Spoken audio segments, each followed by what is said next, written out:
ये तस्वीरें हैं ईरान के सुप्रीम लीडर रहे आयतुल्ला अली खामनेई की, जहां लाखों की भीड़ उन्हें आखिरी विदाई देने उमड़ी। भारत की ओर से महबूबा मुफ्ती, सलमान खुर्शीद, विदेश राज्य मंत्री पवित्र मार्गरेटा और बिहार के राज्यपाल सैयद अता हसनैन भी पहुंचे। जहां ईरानी झंडे में लिपटे ताबूत को देखकर हर किसी की आंखें नम थी। ईरान और इजराइल से बदले की मांग हो रही थी, पर इसी दौरान सऊदी अरब के प्रतिनिधिमंडल ने कुरान की एक ऐसी आयत पढ़ दी जिस पर हंगामा खड़ा हो गया, जिसके बारे में जानने से पहले कुछ और तस्वीरें आपको दिखाते हैं। जरा देखिए ये कैसी विडंबना है कि खामनेई की 3 पीढ़ियां एक साथ इस लड़ाई में दफन हो गई। उनके 3 बेटे श्रद्धांजलि देने तो पहुंचे थे, लेकिन चौथे बेटे मुस्तफा खामनेई अपने पिता को आखिरी बार देख भी नहीं पाए, क्योंकि ईरानी खुफिया एजेंसियों को यह बात पता थी कि इजराइल मुस्तफा को जी जान लगाकर ढूंढ रहा है। मोसाद के एजेंट मुस्तफा की हर लोकेशन निकालने की कोशिश कर रहे हैं। इसीलिए उसने बड़े दिमाग से ही ऐसी तारीख चुनी जब अमेरिका अपना जश्न मनाने में व्यस्त हो और 100 से ज्यादा देशों के लोगों को बुलावा भेजा ताकि इजराइल कुछ खास ना कर पाए। पर ट्रंप ने खामनेई की अंतिम विदाई के वक्त ही जो बयान दिया है, उसने एक नई चर्चा छेड़ दी है। क्या अमेरिका ऐसे वक्त में भी धमकी देने से बाज नहीं आ रहा है?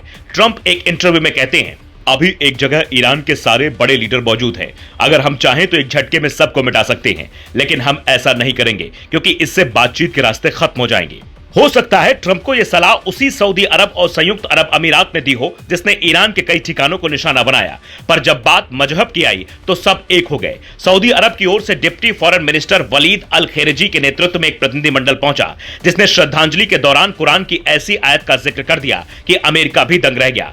एबीपी अपनी रिपोर्ट में दावा करता है, कुरान के अल इमरान की 3:13 पंक्ति पढ़ी गई, जिसमें बद्र की लड़ाई का जिक्र है। इसका मतलब है 2 सेनाएं आपस में लड़ रही हैं। पहली वो जो अल्लाह के लिए लड़ रही हैं और दूसरी उनको नहीं मानती हैं। अब अल्लाह जिसे चाहे जीत दे। तो क्या सऊदी ने संदेश देने की कोशिश की कि ईरान अल्लाह के लिए लड़ रहा है? खुद खामनेई भी ये कहा करते थे, अल्लाह की राह में लड़ा जाने वाला युद्ध एक सर्वोच्च बलिदान है। अल्लाह का दावा है कि जीत केवल उसी की तरफ से आती है, और जो लोग अल्लाह के कारण लड़ते हैं और मारे जाते हैं, उन्हें सीधे जन्नत का इनाम मिलता है। तो सवाल यह उठ रहा है, क्या सऊदी अरब को यह एहसास हो गया है कि उसने गलत लोगों का इस लड़ाई में साथ दिया, या फिर यह नई डिप्लोमेसी है? क्योंकि वो ऐसा देश है जिसने हमले के बाद भी कूटनीतिक रास्ते बंद नहीं किए। कुछ ऐसी ही कहानी भारत की भी रही, पर वो सीधे तौर पर इसमें शामिल नहीं था। पर इंसानियत की बात जहां जहां आई, उसने अपनी आवाज उठाई। और जब मोदी को ईरान से बुलावा भेजा गया कि खामनेई की अंतिम यात्रा में शामिल होने आए, तो उन्होंने अपने 2 दूत भेजकर संबंधों का संतुलन बनाए रखा।